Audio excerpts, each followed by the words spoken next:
Só um momento, estamos iniciando a gravação. Ok, gravação iniciada. Está uma palestra em parceria com a Iambi Morumbi.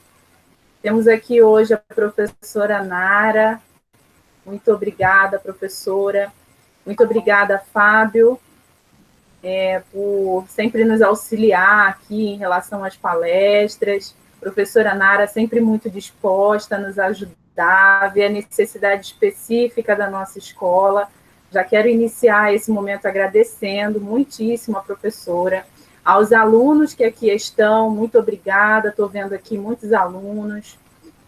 Professor Pietro também, que possibilitou esse encontro, né? Muito obrigada, professor Pietro, por nos permitir estar aqui nesse momento.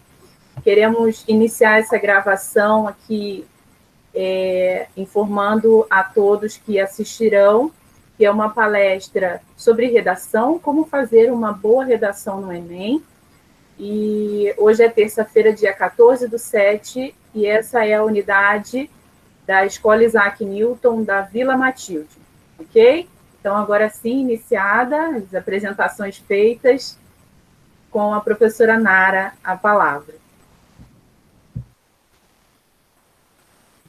Muito obrigada, Carol, obrigada, professor Pietro, pelo convite, obrigada, Fábio, por viabilizar esse momento, né? Sempre um prazer para a gente estar aqui com os alunos, né? No fundo é onde a gente se realiza, é quando a gente se sente feliz, então é sempre um prazer, né? Além da possibilidade, claro, da parceria, do contato, de estreitar os laços com a escola, né?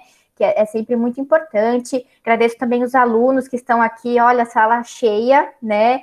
Muito legal, muito bacana, mesmo em julho, hora do almoço, né? Tá todo mundo aqui, então isso é muito, muito bacana para todos nós, tá? Eu vou passar, gente, aqui os slides, vou me apresentar, vou falar aqui acompanhando o meu PowerPoint, eu preparei o material.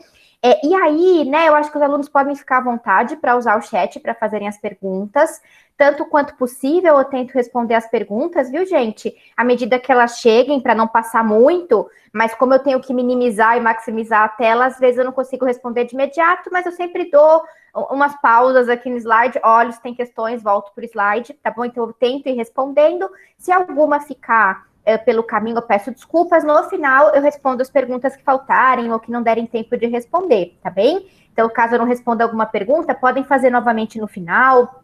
Professores podem também ajudar nessa mediação, fiquem à vontade, né? Podem me lembrar se eu pulei aí alguma questão dos alunos, tá bom? Nós temos 1 hora, né? Mais ou menos aí, estamos iniciando agora 12:10, então eu vou tentar deixar uns minutinhos no final para a gente, né, poder conversar, tá bom? E aí eu tenho um material, gente, que eu queria passar para vocês, que eu preparei, né, como a Carol falou, a gente montou especialmente para vocês esse material, tá? Tem uma parte geral, que é sobre como fazer uma boa redação no Enem, e tem uma parte que é a partir das próprias redações produzidas na escola, que é uma análise de textos produzidos pela própria escola, né, o que é sempre uma experiência muito interessante para a gente entender. Claro que a ideia não é expor alunos, a gente nem coloca o nome, eu nunca faço isso nas minhas atividades com os alunos, mas a ideia é entender, a partir de um conjunto real de textos, né, de uma comunidade aqui de autores real, os pontos positivos, os pontos que podem ser melhorados, né, a gente vê como temos aqui nessa comunidade alunos que escrevem muito bem, né, e mesmo os problemas recorrentes que nós encontramos nos textos são problemas que nos ensinam a melhorar. Né? E é muito interessante que os problemas recorrentes são sempre os mesmos problemas que até os bons alunos têm na hora de prestar o Enem. São sempre problemas muito, assim, comuns, né? Então, é legal também para a gente ficar atento a essas questões, tá bom? Caso tenha algum problema, gente, no slide, no áudio, alguma coisa interrompa aqui, vocês me avisem, senão eu fico falando, eu acho que está transmitindo e, de repente, cortou, caiu, tá bom? Diga, Fábio.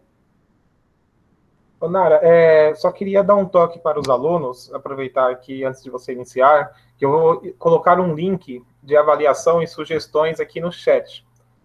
Esse link é muito importante para que nós consigamos melhorar cada vez mais as nossas palestras e trazer temas diferentes conforme as sugestões deles, tá bom? Então é importante que todos que estão aqui assistindo, que depois preencham lá a avaliação, que isso nos ajudará bastante. Ah, é verdade, gente, isso é super importante mesmo pra gente, né? Não deixem de preencher a pesquisa, tá bom?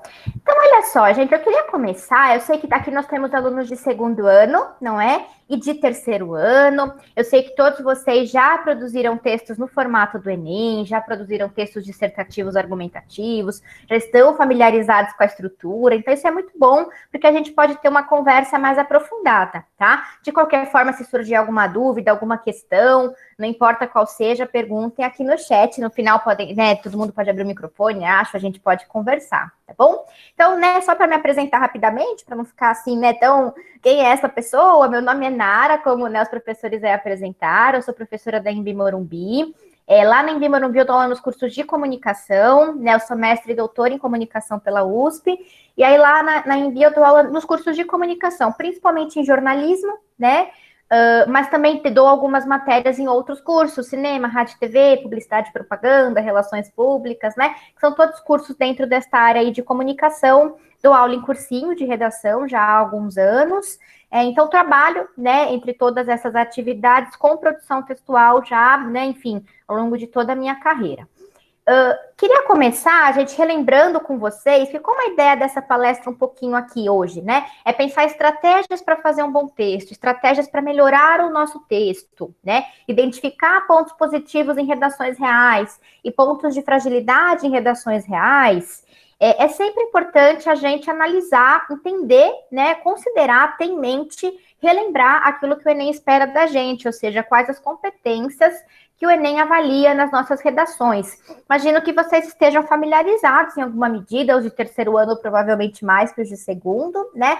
Mas é legal a gente dar uma olhadinha só para ter isso em mente. Porque quando a gente olhar as redações boas, bem avaliadas, as redações nota 1000, a gente consegue entender por que elas são bem avaliadas, né? Trouxe aqui, além das redações da escola, uma redação que o próprio INEP selecionou em um dos seus exames como uma redação nota 1000. O INEP sempre faz, o INEP é o órgão que promove, né, o Enem. O INEP sempre faz essa divulgação, essa seleção, então é legal também dar uma olhadinha nesses textos, tá? Então a gente consegue entender por que um texto bem-sucedido é bem-sucedido, e não simplesmente aceitar qual texto é bem-sucedido e qual não é. É importante a gente entender por que um texto é bem-sucedido. E aqui o exame das competências do Enem nos ajuda muito nisso, né? Como vocês sabem, só para fazer aqui um breve preâmbulo, o Enem sempre pede dos alunos textos, né, dentro do gênero dissertativo argumentativo. Este é um gênero textual que os alunos do ensino básico trabalham de uma forma ou de outra desde o ensino fundamental, né? Em alguma medida, já no ensino fundamental, nós produzimos textos em que nós argumentamos de alguma forma mais simples, né? E no ensino médio, principalmente aí nos últimos anos, no segundo e no terceiro ano, nós exploramos bastante este gênero textual. O texto dissertativo argumentativo, como vocês sabem, é um texto em que nós defendemos um ponto de vista, né, gente? Não é simplesmente um texto, e acho importante falar, vou bater bastante nessa tecla, lá na frente vocês vão entender por quê.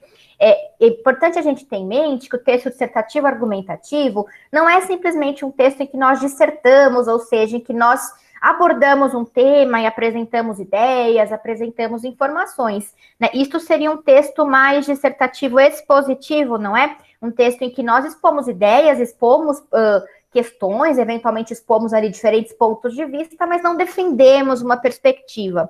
No texto dissertativo argumentativo, e esse é o grande diferencial deste gênero, nós defendemos um ponto de vista. E por que isso é importante? Importante ter isso em mente, né? Porque uma das fragilidades mais recorrentes nos textos dos alunos, mesmo de bons alunos, não é? É a falta de uma tese, é a falta de um posicionamento bem defendido. Existe uma famosa lenda, principalmente aí nos cursinhos que os alunos levantam, né? Que é uma lenda do tipo, eles têm medo de se posicionar no texto, eles têm receio de assumir uma posição, né? A lenda de que se eu defender um ponto de vista e o corretor não concordar comigo, eu vou ser prejudicado, e nada disso existe, né? O texto vai ser corrigido por 2 corretores pelo menos, a correção é cega, eles não sabem quem é o autor, se houver discrepância na nota final ou na nota de uma das competências, o texto vai para um terceiro corretor, se a discrepância permanecer, ele vai para uma banca de professores, doutores, que farão a correção. Então, há uma série de níveis aí que garantem a idoneidade do processo. Então, não tenham medo de se posicionar, né? Seja por medo de que o corretor discorde, seja por medo de assumir um posicionamento. Nós sabemos que assumir posicionamentos na vida, de maneira geral, é assumir riscos, né? Porque nós nos comprometemos com posicionamento. Mas é isso que o Enem espera da gente. O Enem avalia a nossa competência de argumentar, de defender um ponto de vista, a nossa perspectiva. Todo mundo sabe fazer isso na vida cotidiana, né? Todos vocês argumentam com os pais quando querem alguma coisa, argumentam com os colegas, argumentam nas redes sociais sobre temas do interesse de vocês, isso é normal na nossa juventude, né? O que o Enem quer é que nós façamos isso dentro de um formato bastante determinado, com uma modalidade linguística determinada e dentro de um tema que o próprio Enem propõe, tá? Então, as competências que vocês estão vendo aqui, as 5, dão conta mais ou menos dessa proposta, né, de defesa de um ponto de vista, de proposição de uma solução para um problema social identificado e de construção de argumentos para esse fim. São 5 competências, cada uma vale 200 pontos, não é isso, gente? A redação vale 1.000 pontos, cada competência vale 200. E aí nós temos, veja, a competência 1, vou só pontuar algumas questões para não me estender muito. Na competência 1, o Enem avalia o domínio da modalidade escrita formal da língua portuguesa, ou seja, o Enem avalia se nós escrevemos o texto dentro de um registro formal e não informal, não é? Se nós utilizamos aí uma modalidade formal da língua, sem gírias, sem coloquialismos, portanto, e se nós nos adequamos aí textualmente às normas gramaticais. Então, né, estar em alta, estar em dia com os estudos de gramática, concordância, regência, ortografia, pontuação, crase, né? Mesmo nos bons textos, nós muitas vezes encontramos alguns desvios gramaticais pontuais. Isso é fundamental para a competência 1. Na competência 2, eu digo que essa é onde até os bons alunos, na hora da prova, muitas vezes se perdem por conta do nervosismo, por conta do tempo limitado. O Enem avalia como está a compreensão da proposta de redação do candidato, então se ele compreendeu adequadamente a proposta, ou seja, desenvolveu a redação sobre o tema solicitado, né? Não fugiu do tema, não tangenciou o tema, não trouxe uma abordagem mais ampla, mais específica do que o tema da proposta. E aí a gente, quando fala de proposta, fala também dos textos de apoio, né, pessoal? Fundamental essa leitura dos textos de apoio que o Enem traz, uma boa leitura, uma leitura cuidadosa, grifando ou anotando as ideias principais. E a competência 2 avalia também se nós abordamos esse tema corretamente, compreendemos a proposta, portanto, e trouxemos esse tema dentro da estrutura do texto dissertativo argumentativo em prosa, que todos vocês conhecem, né, gente? Introdução com tema e tese, desenvolvimento com argumentos e conclusão, onde, né, prioritariamente nós trazemos a proposta de intervenção. A proposta de intervenção até pode ser desenvolvida tecnicamente em outros parágrafos, mas o mais recomendável, o que costuma dar mais certo, né, é que ela venha ali no parágrafo de conclusão. A competência 3, por fim, é aqui, então, né, avalia como nós defendemos o ponto de vista. Eu vou também falar bastante dessa competência, vocês vão ver no exame dos textos, tá? O Enem avalia aqui, então, se nós selecionamos argumentos adequadamente, se nós trouxemos informações, dados, fatos, para defender o ponto de vista. E aí, para que nós, né, tenhamos uma boa nota na competência 3, tem que ter duas coisas. Tem que ter tese, o texto tem que ter um ponto de vista, porque senão não tem que ponto de vista a gente defender, né? E, em segundo lugar, nós temos que trazer aí informações consistentes para defender esse ponto de vista. De onde vêm essas informações? Dos próprios textos de apoio, da própria coletânea, é claro, mas também do nosso repertório, do nosso conhecimento de mundo, da nossa formação, certo?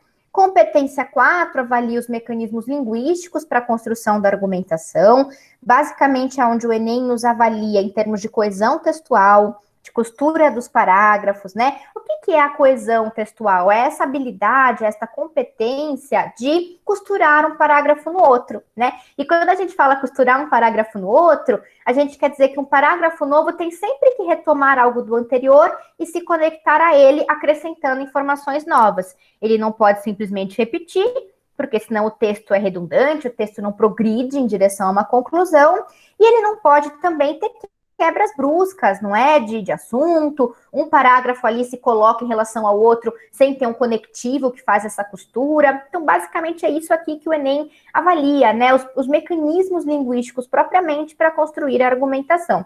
E a competência 5, por sua vez, avalia a proposta de intervenção, né, gente? Proposta de intervenção que é fundamental no Enem. Vejam, só uma proposta de intervenção bem feita nos garante aí 200 pontos no Enem, né?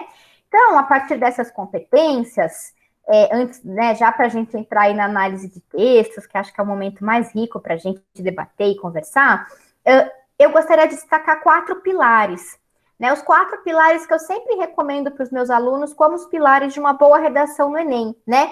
É como se fosse assim, em cima de todas essas competências, quais são as 4 coisas que nós temos que ter em mente? Claro, tudo ao mesmo tempo, a coesão também é fundamental, o domínio gramatical é fundamental, o repertório, mas na hora ali de escrever, né, mais ou menos como um checklist ou como um roteiro mental que nós temos que ter ali bastante claro, né? Seriam esses 4 itens. Então, em primeiro lugar, a identificação da problemática social a partir de uma boa leitura da proposta. Como assim? O Enem sempre trabalha com temas sociais, com temas atuais, não necessariamente atuais no sentido imediato, não precisa ser alguma coisa que foi discutida este ano, embora possa, e muitas vezes mas são temas, claro, né, relevantes para a nossa atualidade, para a nossa contemporaneidade, são temas sociais, ou seja, são temas que têm relação com aspectos da vida, né, em coletividade, da vida coletiva, da nossa vida em sociedade, e são sempre temas que trazem uma problemática, em geral, uma problemática relacionada à realidade nacional, né, brasileira. Como assim uma problemática social? Alguma questão ali social que merece atenção, que merece cuidado, que merece resolução, que pode ser aprimorada, que pode ser resolvida, tá? Até por isso que o Enem pede a proposta de intervenção, como a gente sabe. Então, o primeiro passo é garantir na hora da prova que você faça uma boa leitura da proposta. O tempo é curto, a gente sabe, por isso o treino é fundamental, mas há técnicas, não é? Para a gente fazer uma leitura estudada dos textos da coletânea, anotando as ideias principais de cada texto, grifando as ideias-chave e, portanto, né, entendendo exatamente qual é a frase temática, ou seja, qual o tema que o Enem propõe e quais os principais sentidos presentes na coletânea para que a coletânea possa nos apoiar. Isso é fundamental. Eu sempre recomendo, inclusive, que os alunos leiam a coletânea, leiam a proposta, façam anotações básicas sobre ela e aí façam as questões objetivas, porque enquanto você faz as questões objetivas, você está pensando, amadurecendo aquele tema e depois volta para fazer a prova, né, para fazer a redação com aquele tema já amadurecido. Claro que isso é uma escolha individual, mas quando os alunos não sabem, ainda não encontraram o seu caminho, eu sugiro sempre esse caminho, que costuma ajudar, tá? Em segundo lugar, a tese, né? Falei que ia bater bastante nessa tecla, olha aí a tese de novo, né? A gente não pode ficar em cima do muro. Veja, gente, se nós não temos tese, não temos uma tese consistente, nós perdemos pontos aí na competência 2, na competência 3, né? E de maneira indireta, podemos perder pontos também na competência 4 e principalmente na competência 5. Então, uma tese, uma boa tese, é o coração do texto, né? Lembrem-se que a tese, não, ela sempre é uma asserção, ela é uma afirmação, ela é uma perspectiva que você defende sobre aquele tema, sem usar a primeira pessoa, é uma perspectiva sua, mas que você apresenta como fato objetivo, concreto, mas é fundamental que essa tese, lembrem-se sempre disso, ela não seja óbvia, né? Pergunte-se sempre, isto que eu defendo como tese, é uma obviedade, é algo do senso comum, é algo que todo mundo sabe? Porque se é algo que todo mundo sabe, do senso comum, eu nem preciso argumentar para defender, não é?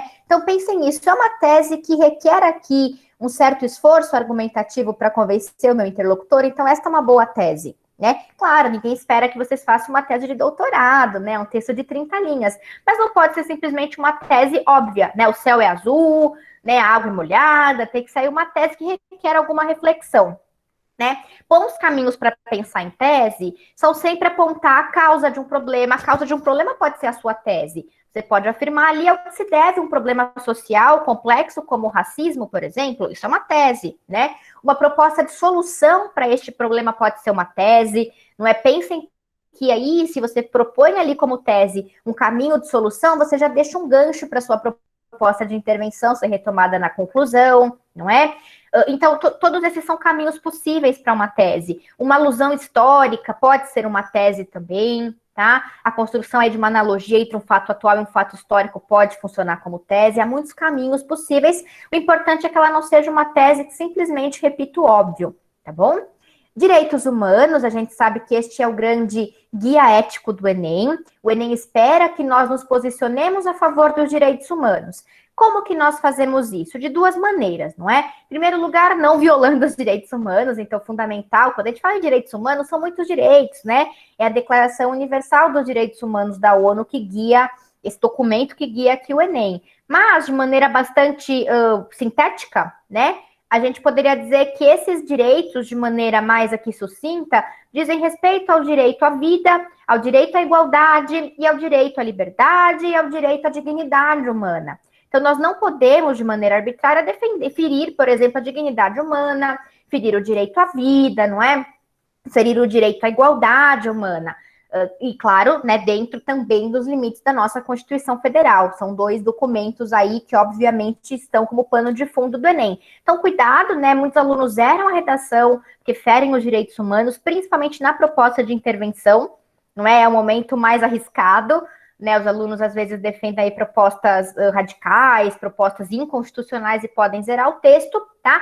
Mas é importante também, que eu acho que isso vocês sabem, né, esse cuidado que a gente tem que ter, é importante também pensar o nosso texto, não só com cuidado para não ferir os direitos humanos, mas pensando de que maneira a nossa argumentação e a nossa tese se alinham à perspectiva dos direitos humanos. O Enem espera aqui que nós discutamos direitos, no fundo é isso, né? O Enem espera que nós sejamos cidadãos conscientes dos direitos humanos e que nós sejamos capazes de argumentar sobre eles e de defender aqui perspectivas na tese, na proposta de intervenção e na argumentação que alarguem, que ampliem as garantias a esses direitos. Então, pensem nisso, quanto mais inclusivo for o seu texto, não é? Quanto mais favorável à garantia da dignidade humana, por exemplo, mais alinhado aí ao ideal dos direitos humanos o seu texto vai estar, tá?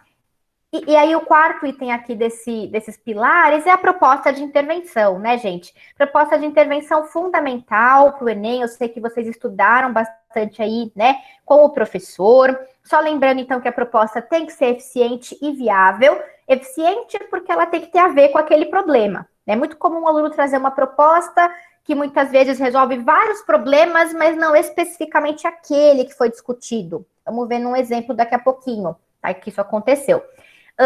Ela tem que ser viável também. Por que viável? Ela tem que ser, né, assim, uma proposta que dá para a gente executar, passível de ser executada. Não adianta ser uma proposta que ela é eficiente, mas, sei lá, depende que os aliens, os ETs venham à Terra, né? Não sei. Tem que ser uma proposta mais ou menos concreta, tá? Claro que o Enem aqui não espera que a gente detalhe todo o passo a passo da proposta, mas nós temos que mostrar que ela é viável. E uma forma de mostrar a eficiência e a viabilidade da nossa proposta passa por responder 3 perguntinhas aí na proposta de intervenção, né, gente? Eu sei que vocês estão familiarizados com isso. Quais são as 3 perguntinhas? Explicar quem executará a proposta, como ela será implementada e por que ela é importante, porque ela é necessária, porque ela é eficiente, né? Quem, como e por quê. Quem executará, como executará e por que ela será executada. Quando eu digo o quem e o como, eu estou mostrando a viabilidade. E quando eu digo o porquê, eu estou mostrando a eficiência. Tá bom?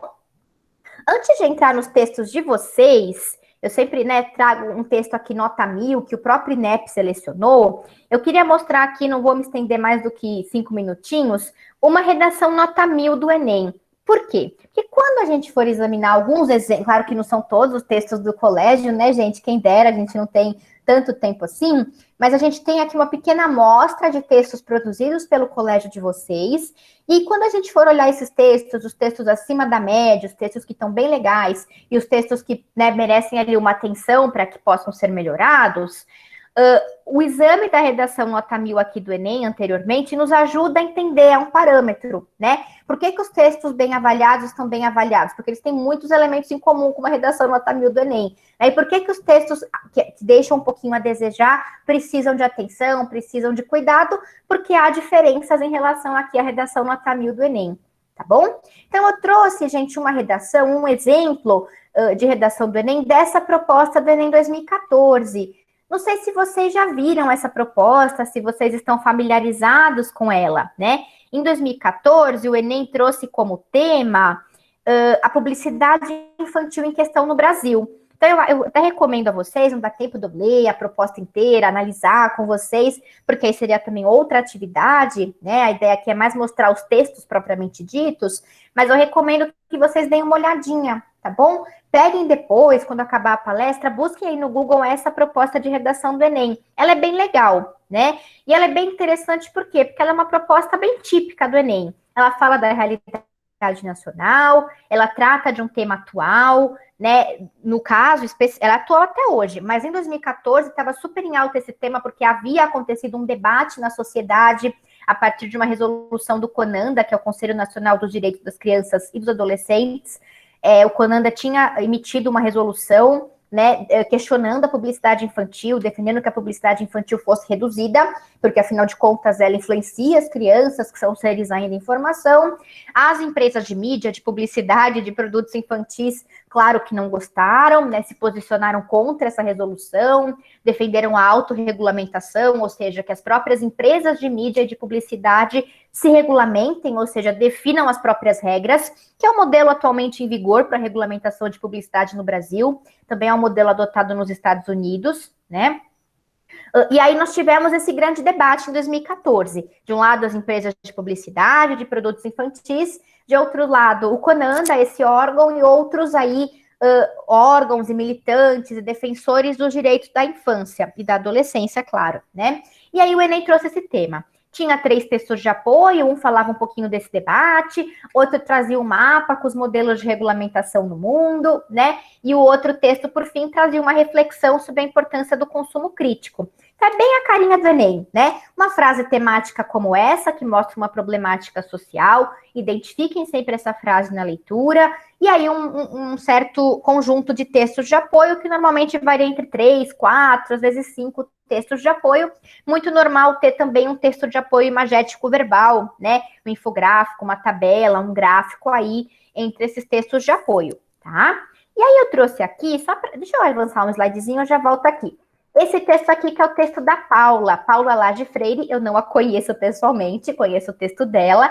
Ela é uma aluna que prestou o Enem em 2014 e o INEP divulgou, né, após a correção, ele sempre divulga alguns textos avaliados com nota 1000, textos reais, portanto, né, aí ele divulga com a autoria do texto e o local de origem do aluno. Então, esse aqui é o texto desta aluna chamada Paula, do Rio de Janeiro, tá? Coloquei essa visão panorâmica do slide só para a gente ver que bonitinha a redação dela, né? Tem aí um parágrafo de introdução, tem 2 parágrafos de argumentos, a gente sabe que o ideal é que nós tenhamos sempre 2, no máximo 3 parágrafos de argumento, cada um com um argumento, e aqui ela organizou bem argumentos distintos. Primeiro ela argumentou sobre a fragilidade da criança, depois ela argumentou sobre a manipulação da criança pela publicidade, e por fim ela trouxe uma conclusão com a proposta de intervenção, em que ela retoma a tese, né, indica como será feita a proposta, e quem vai fazer, né, o agente, como fazer e por que ela é relevante, tá?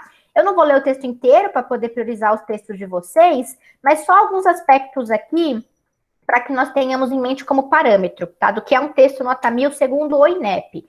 Vejam aqui o parágrafo de introdução dela. É um parágrafo super bem organizado, né? Tem ali em azulzinho, ela apresenta o tema, em verde ela problematiza o tema, ela apresenta essa problemática, essa polêmica, e em vermelho ela apresenta a tese. Então, vamos lá. A Revolução Técnico-Científica do século XX inaugurou a Era da Informação e possibilitou a divulgação de propagandas nos meios de comunicação, influenciando o consumo dos indivíduos de diferentes faixas etárias. Apresentou o tema da publicidade por meio de uma contextualização histórica, né? A contextualização é um recurso largamente utilizado para iniciar a introdução aí pelos alunos. É um recurso que não é muito criativo, mas ele quase sempre funciona muito bem, então é uma estratégia segura. Tá? Em verde, ela problematiza nesse contexto, a publicidade destinada ao público infantil é motivo de debates entre educadores e psicólogos no território nacional, né? Esse debate está, inclusive, lá presente no próprio texto de apoio, nos textos de apoio da coletânea, e em vermelho vem a tese. Notem que a tese, gente, isso eu vi em vários textos que vocês produziram, e é muito bom, eu gostei de ver, né? A tese aqui já é uma sugestão da proposta de intervenção, ela já deixa o gancho para a proposta de intervenção. Assim, a proibição parcial da divulgação de produtos para as crianças é essencial para um maior controle dos pais e para um menor abuso de grandes empresas sobre os infantes. Vejam que é uma boa tese, né? Ela se posiciona, porque ela defende uma perspectiva do que tem que ser feito, mas ela não diz simplesmente que algo tem que ser feito em relação à propaganda infantil, né? Ela diz mais ou menos o que tem que ser feito. Tem que haver uma proibição parcial. Há outras medidas possíveis. A defesa dela é quanto a isso. de que haja uma proibição parcial desse tipo de publicidade para que os pais possam ter um controle maior, entender melhor aquilo que os filhos veem na TV. Uma ótima tese, se posiciona, é clara, está apresentada em um período único, né, bastante assertivo, bastante direto, e traz uma sugestão de solução, ainda não a proposta de intervenção desenvolvida, vai virar lá no final, não é? Mas aqui de maneira bastante assertiva, bastante clara, isso é muito importante, tá? E ao mesmo tempo não é algo genérico, algo tem que ser feito, alguma solução tem que ser tomada. Sim, mas qual? Ela sugere aqui qual solução pode ser tomada, tá bom? Aí o segundo argumento, gente, eu não vou ler todos os argumentos como eu falei com vocês, esse é o primeiro argumento, perdão, né? O segundo parágrafo, primeiro argumento. Vejam, ele é um argumento também bem organizado, em azul ela afirma a ideia central do argumento, em verde ela fundamenta esse argumento, ou seja, ela mostra por que esse argumento está certo, por meio aí de um argumento de autoridade, ela cita o Freud. E em vermelhinho, ela conclui o parágrafo argumentativo, né? Veja, o texto tem uma conclusão, mas cada parágrafo argumentativo vai ter um fechamento, né? Então, esse fechamento aqui, nesse fechamento, ela apresenta a consequência, né? A consequência dessa dinâmica de fragilidade da criança e qual o papel dos pais. Então, ela diz aí em azul, a gente poderia entender como tópico frasal, né? Eu sei que o professor trabalhou com vocês essa estrutura de parágrafo. Os indivíduos com idade pouco avançada, em sua maioria, ainda não possuem condições emocionais para avaliar a necessidade de compra ou não de determinado brinquedo. Esse é o coração do argumento 1 dela, né? Os indivíduos de idade pouco avançada não têm ainda maturidade para decidir o que comprar. Tá, mas quem disse, Paula? Né? Quem garante? Quem prova isso? O Freud prova. Ela traz aqui o Freud. Isso porque eles não desenvolveram o senso crítico que possibilita uma escolha consciente e não impulsiva por um produto, como já observou o Freud em seus estudos sobre os desejos e impulsos do homem. Ela traz, portanto, o elemento do repertório dela, não estava na coletânea, né? E por fim aqui, ela fecha esse argumento falando do papel dos pais. Então, se a criança não tem maturidade, cabe aos pais. Consequentemente, os pais, principais responsáveis pela educação dos filhos, devem ter o controle sobre o que é divulgado para eles, pois possuem maior capacidade para enxergar vantagens e desvantagens do que é anunciado. Vejam que essa ideia já estava lá na tese, né? Então, o que é interessante observar nesse texto dela? Introdução e argumento bem organizados, né? Introdução com tese clara, e argumento com uma fundamentação. Ela não diz simplesmente que a criança é um ser frágil, mas ela fundamenta, ela comprova aí no Freud, com base no Freud, né? E a conclusão, vejam como ela desenvolve a proposta de intervenção, adequando-se àqueles elementos lá. É fundamental, portanto, diz aqui a aluna, uma regulação da publicidade infantil, permitindo-se o controle de responsáveis e impedindo-se ações irresponsáveis de muitas empresas. Faz-se necessário, então, que propagandas com conteúdo infantil sejam direcionadas, vejam como, né? Tudo bem, ela falou que é necessária uma regulação, mas como fazer isso? Propagandas com conteúdo infantil devem ser direcionadas aos responsáveis em horários mais adequados à noite, por exemplo, evitando-se o consumo excessivo dos anúncios pelas crianças. E aí ela complementa, né? É sempre legal isso, colocar pelo menos 2 ações na proposta de intervenção. Ademais, o governo federal deve promover uma central nacional de reclamações para denúncias dos pais, via internet ou telefonema, que avaliem determinada informação como abusiva ou desnecessária na mídia. E aqui é bem legal, né, gente, porque ela coloca 2 ações, e essa segunda ação é uma ação que pressupõe uma colaboração do governo federal com a sociedade civil, governo federal com pais. Isso é muito legal, o Estado em parceria com a sociedade. E, por fim, ela conclui, né, que dessa forma, então, os infantes viverão com maior segurança e proteção. Então, um pouquinho aí da relevância dessa proposta de intervenção, tá? E o texto é bem organizado, como a gente viu. Então, com base neste texto nota 1000 do Enem, acho que a gente consegue ver aí, né, mais ou menos o que o Enem espera de um texto nota 1000. Nós vimos as competências, nós vimos o que é um texto nota 1000 para o Enem, como vocês viram, não tem nenhum repertório, né, fora do normal, não é nenhum texto que tenha uma erudição incompatível com a de um aluno do ensino médio, né? Mas ele é um texto claro, bem organizado, com períodos curtos, com parágrafos separados, né? Cada parágrafo com começo, meio e fim. É um texto que utiliza conectivos, é um texto que tem uma tese clara e traz argumentos fundamentados para comprovar essa tese e tem uma proposta de intervenção completa com o agente, com o modo de execução e com o porquê da execução daquela proposta e uma proposta de intervenção, vale dizer, que contempla mais de uma ação.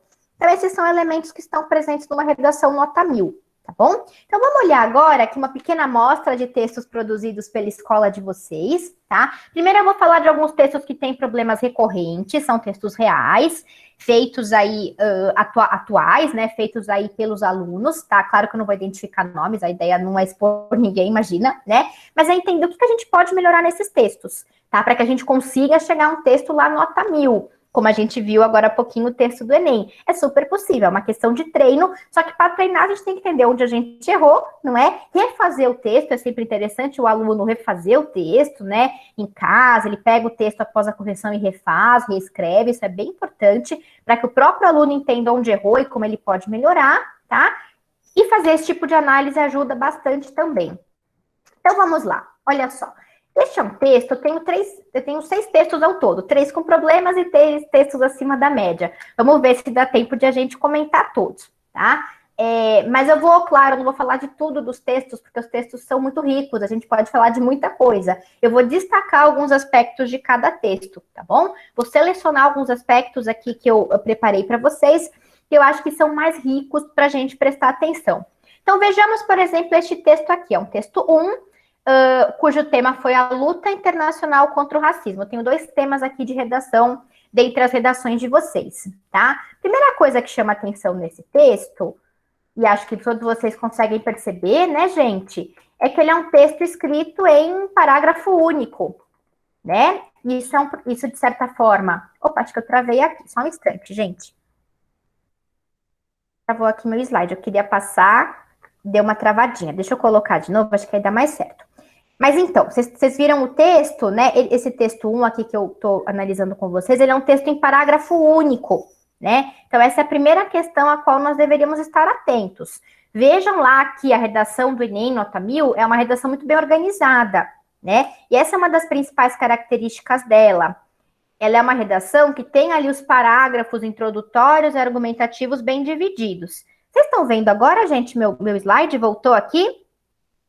Sim, Nara, dá para ver sim. Ótimo, obrigada. Então tá bom. Deu uma travadinha, era melhor abrir e colocar de novo. Então, o que nós temos aqui? Vou anotando alguns pontos com vocês. Como eu falei, ele é um texto em parágrafo único, né? Isso é um problema, porque torna um texto desorganizado. E os problemas que eu estou destacando aqui, gente, essas fragilidades, acho importante até dizer isso. Eu escolhi destacar aqueles, e esses textos, os 3 que têm fragilidades, são textos que têm essa característica, são problemas muito recorrentes entre alunos de cursinho, entre alunos no próprio Enem, entre alunos que fazem a prova do Enem, entre textos corrigidos pelos corretores do Enem, né, inclusive entre textos de bons alunos. Né? Então, assim, são problemas representativos dos erros mais comuns que os alunos cometem, por isso que a gente pode aprender com eles. Né? Então, ele é um texto em parágrafo único, essa é a primeira questão, tá? É importante prestar atenção nisso. Ele é um texto que não tem tese, e os argumentos estão pouco claros, e ele tem uma proposta de intervenção não desenvolvida. Na verdade, ele nem chega a ter uma proposta de intervenção de fato. Vamos dar uma olhadinha, né, de maneira mais concentrada nele, para a gente entender. Então, em primeiro lugar, o aluno aqui começa apresentando o tema, que aí, ok. Um dos temas mais discutidos da atualidade, além do Covid-19, é a luta contra o racismo. Faltou aí o acento agudo no E, tá? E aí, depois de apresentar o tema, vejam todo o pedação do texto que este aluno se dedica a contar a história do George Floyd, que sem dúvida é uma história comovente, é uma história representativa, uma narrativa, uma história pode ser citada em um texto dissertativo argumentativo, como exemplificação ou como ilustração para trazer o tema, mas o texto não pode se dedicar, né, essencialmente a contar a história do personagem. E aqui o aluno acabou fazendo isso. Claro, é uma história comovente, né? A gente, de fato, se comove contando essa história, né? Temos muitos casos de racismo em todo mundo, mas temos um caso em específico, que é o do George Floyd, que foi brutalmente morto por um policial em Houston. George Floyd era um homem negro. Tem os probleminhas aí, tá, gente, de ortografia, de gramática, não vou nem deter tanto neles para poder pegar as questões estruturais, mas tem aí, né, inicial minúscula no sobrenome dele, Era um homem negro, com 1,93 m de altura, 3 filhos, e era considerado um homem gentil pela sua família e amigos. Vejam, parece uma crônica, né? Está um pouquinho fora da estrutura dissertativa argumentativa. Qual que é o principal problema disso? O aluno apresentou o tema e contou a história do George Floyd, foi metade do texto. E o texto não tem tese, né? Porque chega aqui no final da história do George Floyd, ele termina aqui, né? Fala do assassinato do George Floyd, no dia 25, George 25, né? Era bom colocar o mês, porque esse texto pode ser lido em outros meses. No dia 25, George foi morto asfixiado por um policial com o joelho em seu pescoço. Esses casos de racismo estão sendo cada vez mais comuns em diversas partes do mundo. Aí o aluno faz uma ponte aí, né? Entre o caso do George Floyd e uma problemática social. Ele traz um contexto. É legal, né? Ele faz aqui uma analogia entre o caso do George Floyd e os casos de racismo ao redor do mundo e as manifestações ao redor do mundo. Qual é o problema? Como não tem tese o texto, fica um texto expositivo. Ele apresenta o tema, ele apresenta a narrativa do personagem, que até foge um pouquinho ao formato, né, dissertativo, né, essa extensão que ela tomou, muito desenvolvida, mas tudo bem. Só que aí ele volta para falar da problemática social sem ter uma tese. Então fica um texto expositivo. Como eu falei no início, né, gente, a tese, a falta da tese é um dos problemas mais comuns mesmo entre os bons alunos, é muito comum, né? Vejam, após contar aqui o caso do George Floyd, o aluno ou a aluna, né, não sei a autoria, diz: esses casos de racismo, tá aqui a parte que tá na chavinha rosa, tá, gente? Esses casos de racismo estão sendo cada vez mais comuns em diversas partes do mundo. E isso cada vez mais acaba enfurecendo as pessoas negras, pois eles estão vendo que cada vez mais pessoas como elas estão morrendo e que isso pode a qualquer hora acontecer com ela. Esse trecho em especial tá bastante oral, né? Tem uma linguagem aí bastante oral, porque é uma frase longa, ele conecta aí nesse período, né, várias orações coordenadas, e isso, e aquilo, pois isso, pois aquilo, né, tem até que tomar fôlego para ler a frase, ele repete muitas vezes as palavras, além de tudo usa esse quezinho, né, estão vendo esse quezinho aí? E que isso pode a qualquer hora acontecer com ela. Lembrem-se lá da competência 1 do Enem, modalidade formal e adequação gramatical. E aí o aluno fala das manifestações, essa parte em especial merece atenção. Muitas manifestações acabaram surgindo após esses acontecimentos, é verdade, né? E isso é uma questão muito complicada de se resolver. E a gente se pergunta, o que é complicado de se resolver, as manifestações ou o racismo, tá? E aí, estão vendo que tá grifadinho em amarelo? O aluno acaba nesse trechinho, opa, em amarelo faltou aqui o textinho da flechinha, quer dizer, ele tá, mas não apareceu. Mas aqui o que acontece? O aluno foge do assunto. Então, vendo esse trecho grifado em amarelo, gente, né? Vimos um caso de em uma... Tem um problema aí, né, de coesão. Vimos um caso de em uma dessas manifestações, pessoas que estavam lá para ir contra o racismo estavam roubando algumas lojas como a Nike. Ele trouxe aqui a questão do vandalismo, né? Claro que tem outros problemas, lá onde é que foi essa manifestação, que manifestação é essa? Importante explicar, quando você cita um fato concreto, que fato é esse? Onde aconteceu, quando aconteceu.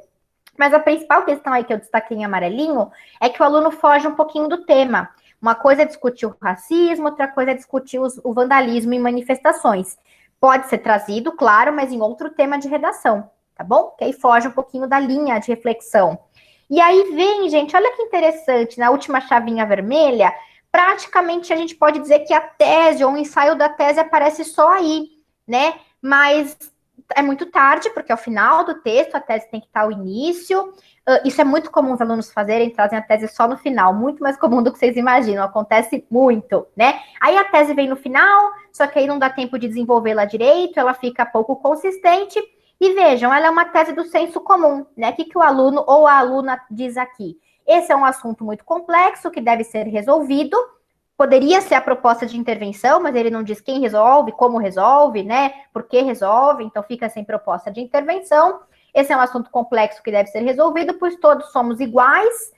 Um tom de pele mais claro ou escuro não te faz superior às outras pessoas. Tem aí a marca de segunda pessoa, o aluno conversa com o leitor, isso não pode acontecer no texto dissertativo argumentativo, nem primeira nem segunda pessoa, né? Mas o mais importante aqui, estruturalmente, é que aqui o aluno se posiciona praticamente só aqui, né? Ele fala do tema e aqui ele diz que é um assunto que tem que ser resolvido.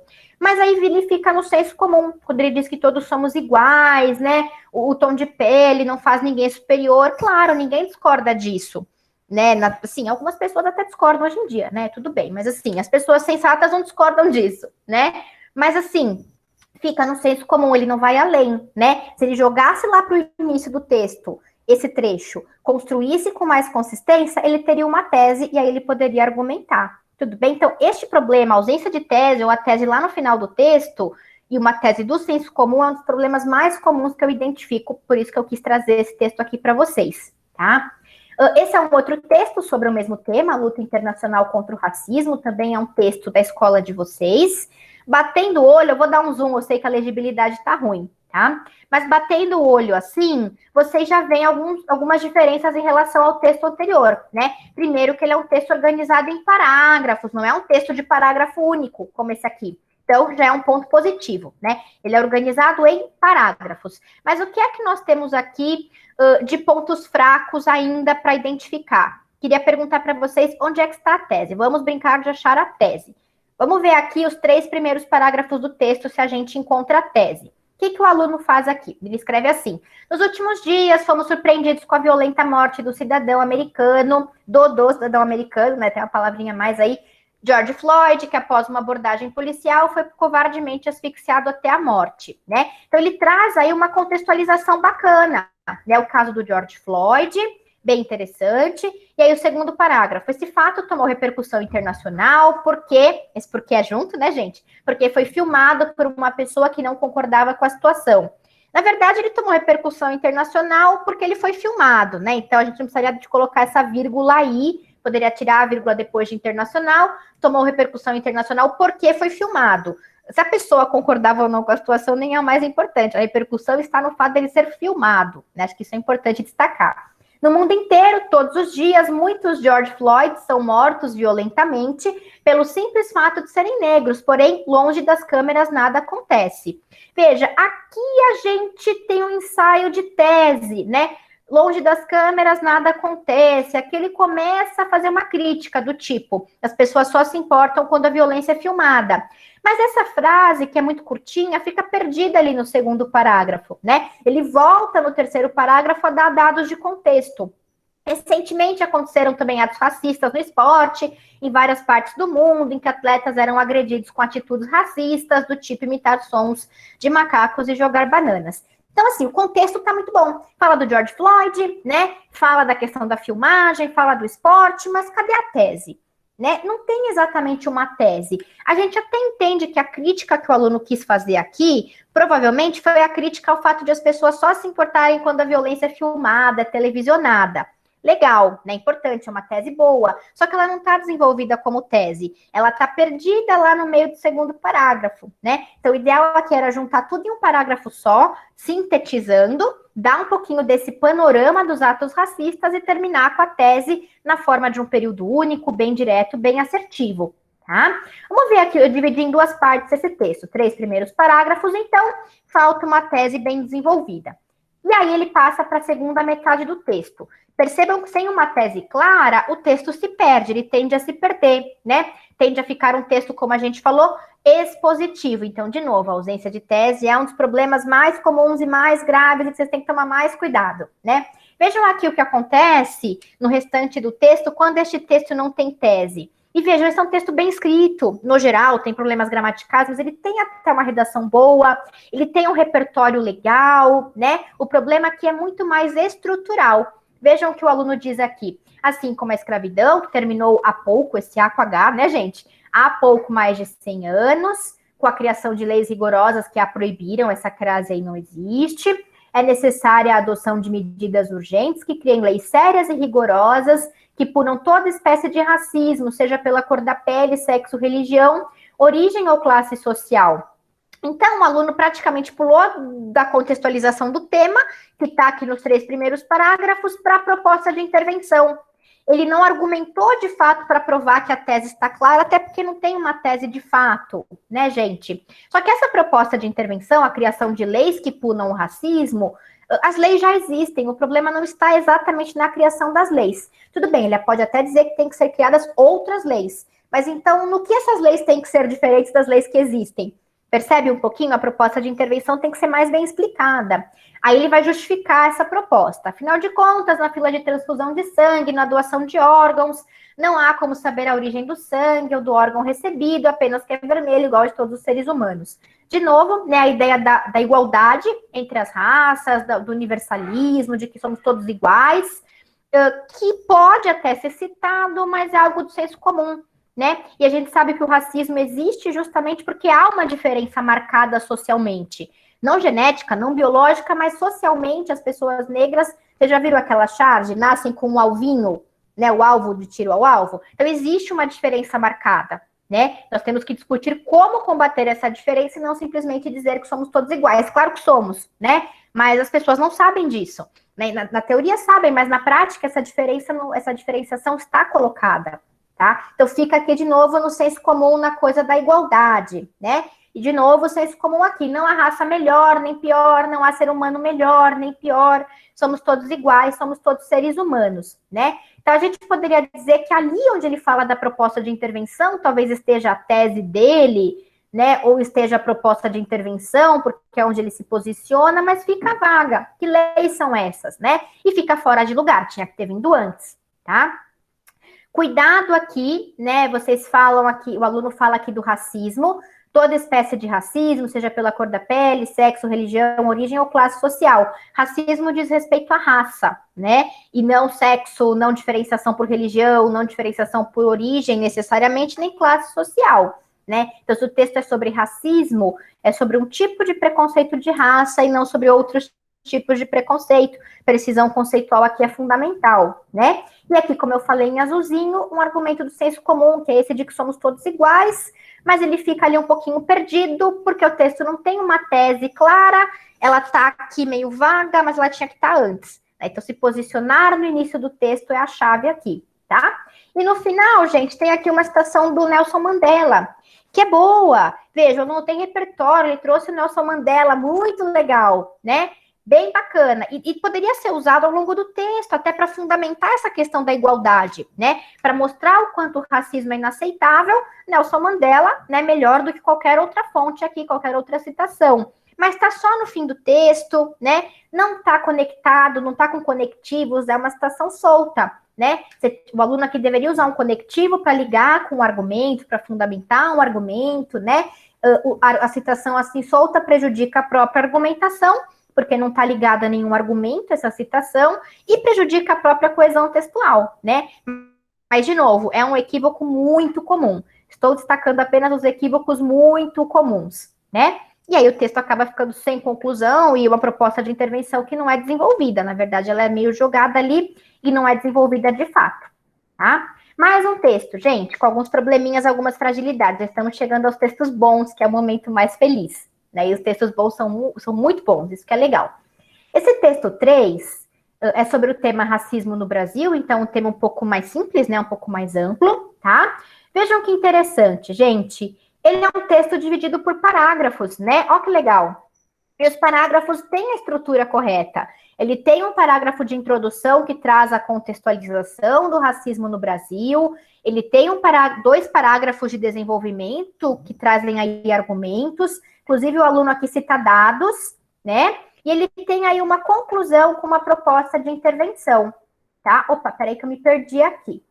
Aqui, voltei, tá? Então, ele tem esses elementos bem divididos, isso é bem legal.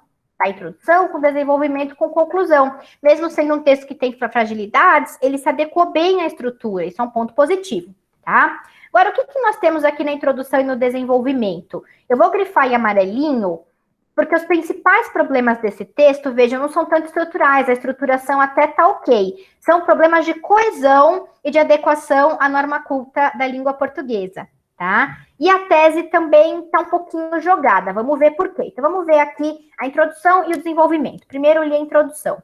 É mais do que evidente que não só hoje, mas desde a época colonial no nosso país, não existe essa vírgula, existe uma grande, ou, né, se você vai colocar essa vírgula aqui, você tem que colocar uma vírgula antes, depois de hoje, né? Mais que evidente que não só hoje, vírgula, mas desde a época colonial no nosso país, vírgula, existe uma grande discriminação com negros, isso tem uma relação com a escravidão, com a escravização, perdão, executada pelos colonizadores portugueses e ao tráfico de escravos trazidos da África, né? Relação com a escravização e com o tráfico, não ao tráfico, né? África com letra minúscula, e esses são fatos históricos que refletem na sociedade como a desigualdade social.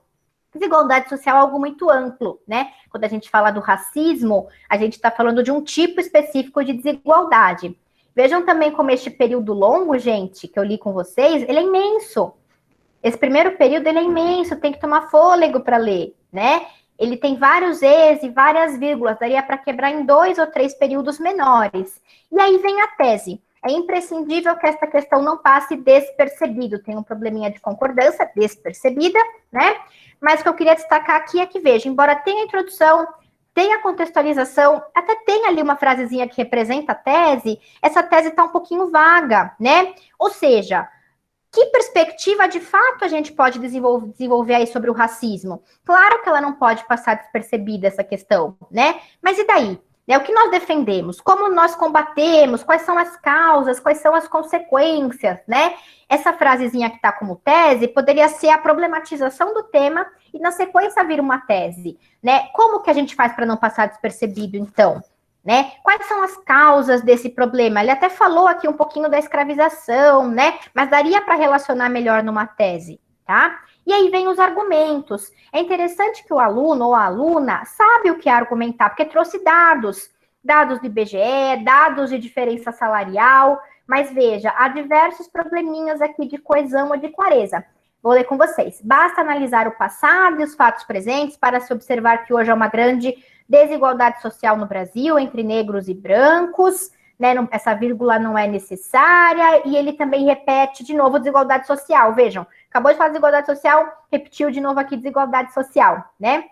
E aí não preciso dessa vírgula entre Brasil e entre negros e brancos, tá? Brasil com letra minúscula também está equivocado. Segundo uma pesquisa do IBGE, né, negros são a maioria da população brasileira, 52,9%. Então tem dados. O problema é na forma de apresentar os dados, os mecanismos linguísticos da argumentação.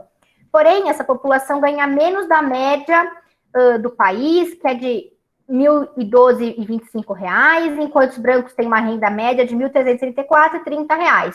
Aqui, gente, ó, daria para dividir esse período em 2 períodos menores, né?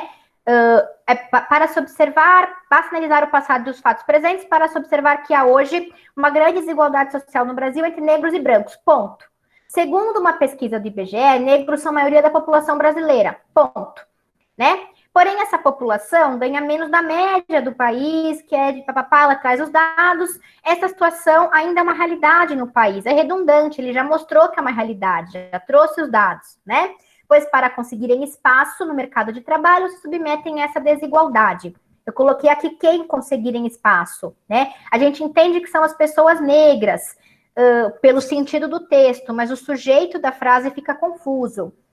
Aí vamos para o outro parágrafo de argumentação, né?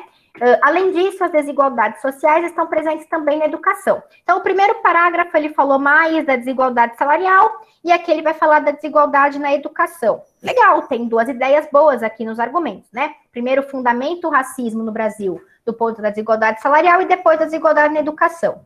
Além disso, as desigualdades sociais estão presentes também na educação, ponto. Estatísticas, letra maiúscula, do IBGE apontam que a taxa de analfabetismo é de 11,2% entre os negros e 5% entre os brancos. Apresentando assim, veja, essas vírgulas aí, né, não precisariam estar, apresentando assim uma grande desigualdade nessa questão. De novo, redundante, ele falou muitas vezes que é uma desigualdade. Se você já mostrou que é uma desigualdade, não precisa afirmar de novo isso, né? Nessa questão social tão importante, que é a educação, sendo a base de uma sociedade, pois se todos tiverem uma educação de qualidade, será melhor a sociedade. Tem também o probleminha aí do gerúndio, apresentando, né, gente?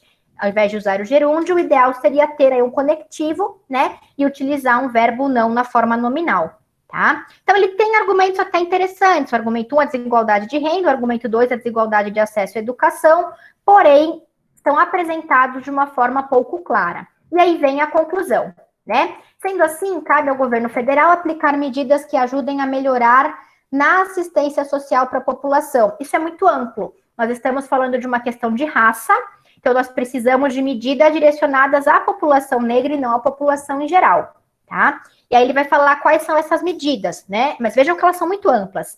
Sendo estes, ou melhor, sendo estas, né, as medidas, o aumento de investimento na educação básica, construindo mais escolas públicas e fiscalizar rigidamente a qualidade do ensino aplicado na sala de aula. E há de fazer mais investimentos na saúde pública, construindo mais hospitais, postos de saúde e a contratação de mais profissionais qualificados. Qual a questão aqui? Essas medidas, elas são boas, mas elas não são específicas para o racismo, percebem? São gerais para a população. Então, elas se tornam pouco assertivas, pouco adequadas à problemática discutida. Melhorar a saúde e a educação é bom para todo mundo, indiscutivelmente. Mas como nós melhoramos a desigualdade de acesso entre negros e brancos? Essa é a questão.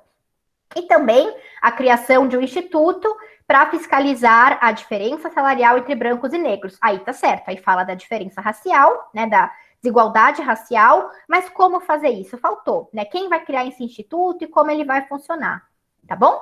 Dessa forma, ao resolver essas questões pontuais, será possível minimizar essa diferença que o racismo causa no país. Então, veja, né? Aqui esse segundo texto não é tanto um problema de ausência de tese, mas é um problema de tese pouco consistente, pouco original, uma tese um pouco simples demais, não é? E na construção em si do texto, ele fica um pouquinho truncado, porque não utiliza, vejam aí, os conectivos, porque tem probleminhas de vírgula, né? E porque a proposta de intervenção é muito ampla. Mas agora, falando de coisas boas, né? E esses são probleminhas super comuns, viu, gente? Todos os alunos, inclusive ótimos alunos de boa performance, de cursinho, cometem. Então, são coisas que vocês têm tempo para melhorar, principalmente quem está no segundo ano, né? Mesmo no terceiro ano dá tempo, tá? Reescrevendo e treinando bastante dá tempo. Vou pontuar aqui para vocês, também de maneira panorâmica, para não nos estendermos muito, alguns textos acima da média. Geralmente é mais rápido falar dos textos bons, né? Porque eles têm muitos aspectos positivos e a gente pode olhar no geral, tá bom? Então, aqui é o momento, né, de ver coisas bastante acertadas que vocês têm feito aí no colégio, tá? Esse primeiro texto, eu sei que ele está manuscrito, a legibilidade fica piorzinha, mas a gente lê juntos, tá? É um texto sobre o tema racismo no Brasil. O que ele tem de bacana esse texto? Em primeiro lugar, uma contextualização clara do tema, né, com a problemática clara da proposta. Então, olha lá. Preconceito racial, é a introdução, faz parte da estrutura da sociedade brasileira e, infelizmente, olha que vírgulas bem usadas, né? Mesmo após mais de 100 anos do fim da escravidão no país, o racismo é uma realidade cotidiana. Perfeito, né? Contextualizou o termo e trouxe uma problemática, o racismo persiste mesmo depois de 100 anos. Aí vem, né? Em azulzinho já está a tese dela, olha lá. Diante desse fato, aproximar as realidades dos negros e brancos ainda é um grande desafio, né? É um pouco uma continuação da problemática e é também já aqui um ensaio da tese, tá? E aí, em verdinho, o que ela faz em verdinho? Ela já traz, ela ou ele, né, o aluno aqui traz já uma prévia, a redação traz uma prévia da argumentação. Ele já traz alguns fatos que comprovam essa tese. Não tem problema fazer isso, mas até como sugestão para melhorar o que já está bom, né? O aluno poderia quebrar aqui, terminar a introdução em desafio, e aí o que vem na sequência já podia até ser o primeiro parágrafo. A Organização das Nações Unidas, ONU, alerta que a população negra é a mais afetada pela desigualdade e violência. É um argumento, né, gente, de autoridade, é a ONU. No mercado de trabalho, na igualdade social e ao assédio moral. Com o objetivo de amenizar o problema, foi criada a Lei número 7.716, que define os crimes resultantes de preconceitos de raça e cor. Essa lei já podia ser citada lá na proposta de intervenção também, né? Veja quanta informação importante, consistente nós temos aqui. E aqui, gente, os argumentos do aluno, né? Argumento 1. Esse argumento é muito bom, porque para provar que a superação do racismo ainda é um grande desafio, mesmo após 100 anos de fim da escravidão, da escravização, o aluno diz aqui o quê? Ele traz mapas, dados do mapa da violência, né? Para mostrar as consequências gerais do racismo no Brasil por meio de dados estatísticos. Esses dados estatísticos provam os índices de violência, e esses índices de violência também estão ligados a desigualdades no mercado de trabalho, né? Então, ele diz aqui, dados do mapa da violência de 2018, estudo realizado pelo Instituto de Pesquisa Econômica Aplicada e o Fórum Brasileiro de Segurança Pública, mostram, pela linha de concordância pontual, que o racismo mata cada vez mais pessoas no Brasil. Em 2018, né, e traz os dados de vítimas de homicídio, 75% foram pessoas negras, e aí fala do mercado de trabalho. Então, ele traz aí um panorama da desigualdade a partir de dados estatísticos, né? No segundo argumento, que é muito bom, o aluno se ampara não mais em dados estatísticos, que é o coração aqui do primeiro argumento, né? Mas sim no conceito de estereótipo racial, né? Ele mostra que a relação entre a violência policial e os estereótipos raciais. No Brasil também estão presentes a violência racial, pela linha de concordância e pontual, né? Como exemplo, pode-se citar as abordagens e assassinatos sem motivos feitas por policiais com pessoas negras, né? Isso está diretamente relacionado com os estereótipos raciais do negro como um criminoso em potencial, pobres e favelados. Até mesmo nos casos de feminicídio, dentre todos os casos de violência contra a mulher, 66% das vítimas eram negras. Esse dado aqui do feminicídio podia estar no primeiro parágrafo, né? Quando fala lá dos dados do Fórum Brasileiro de Segurança Pública, né, e do mapa da violência, podia estar lá esse dado, e aqui focar só na violência policial. Mas, assim, são argumentos bem fundamentados, é isso que eu queria mostrar para vocês. Traz conceitos ou traz dados estatísticos. Os parágrafos são bem divididos, né? Cada parágrafo tem aí mais ou menos uma ideia central. E são frases claras, frases diretas, né? E aqui a conclusão. É evidente a necessidade de ação para a mudança do atual contexto de desigualdade entre raças que continua assolando o país. Essa frase, gente, que eu até grifei em azul, é a frase que o aluno usa para retomar a tese. Ou seja, é necessário uma forma de ação, né? É isso que está dito lá na tese, né? É preciso superar esse desafio do racismo que é persistente, que é enraizado. E aí vem em verdinho, o aluno apresenta aqui a primeira ação. Vejam que bacana, essa proposta de intervenção está muito boa. Ela está completa, tem agente social, tem como fazer, tem por que fazer, e ele traz duas ações. Então, aqui, primeiro em verdinho. Portanto, o Ministério da Educação deve investir no ensino superior público, no ensino escolar público, perdão, no qual a maioria dos alunos são negros. De novo, né, veja, trouxe aqui uma medida que é geral, que é a melhoria da escola pública de forma geral, mas explicou por que isso ajuda na questão racial, porque a maioria dos alunos ali são negros, né? Então, pronto, né? O pouquinho que faltou no outro texto falou de melhorar o ensino público e não explicou por quê. Aqui ele explicou, porque ali estão a maior parte dos alunos negros. E aí, em vermelhinho, gente, eu gostei muito dessa proposta, essa ação 2, né? O aluno aqui sugere uma ação do Ministério da Cultura para desconstruir os estereótipos raciais, tá muito boa. Além disso, o Ministério da Cultura deve usar de seus recursos para ampliar o incentivo à produção artística afrodescendente, com o objetivo de promover a diversidade da cultura e a desconstrução da imagem estereotipada que difama a população de cor. Arrasou! Maravilhosa essa proposta de intervenção, porque ela é complexa, porque ela está completa, porque ela trabalha com a cultura, porque tem a ver com a argumentação que falou sobre a questão dos estereótipos, tá bom? Esse segundo texto aqui, gente, também nós vemos uma organização estrutural clara, introdução, aqui nós temos tema e tese, o tema é a luta internacional contra o racismo, ele tem uma tese clara, tem 2 argumentos e tem a conclusão. Vejam aqui a introdução, que introdução boa, né? 26 anos atrás, se encerravam um dos regimes mais sistematizados sobre a segregação racial que o mundo já assistiu, o apartheid, uma alusão histórica para introduzir o tema, né? Aí, em azulzinho, ele faz o paralelo com a contemporaneidade. Tudo bem, o que o apartheid tem a ver com a contemporaneidade? De maneira semelhante, a luta contra o racismo persiste em nossa era contemporânea, não se focando em uma nação, mas passando ao cenário internacional na chamada aldeia global. Aí a cereja do bolo, né? O aluno trouxe até o conceito aí de aldeia global, do filósofo Marshall McLuhan, né? Super repertório. E aí vem a tese, olha que tese boa. Para ser eficaz, a participação popular precisa ser encorajada e sistematizada. Perfeito, gente. Nota 1000 do Enem mesmo, esse parágrafo introdutório, tá? Tem uma tese clara, tem uma tese evidente, tem uma tese assertiva, gramaticalmente está correto, está coeso, é uma tese que sugere a proposta de intervenção, que é o encorajamento da ação popular, muito bom, né? Vamos ver ler os argumentos. O argumento 1, ele é muito bom também. Esse texto é muito bom. O argumento 1, ele traz o exemplo do George Floyd, relaciona com o racismo estrutural, né? E já apresenta formas de combater esse racismo estrutural, tá? Falando aí do papel que a internet tem nesse combate, já que a internet fortalece a mobilização popular.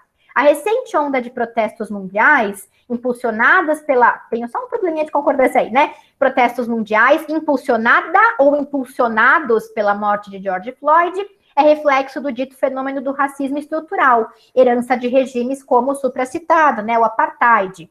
Na verdade, os protestos são menos herança do racismo, né? As mortes são herança do racismo estrutural, os protestos são mais uma consequência, né? Do que um reflexo exatamente. Mas tá ótimo, é só um preciosismo aqui.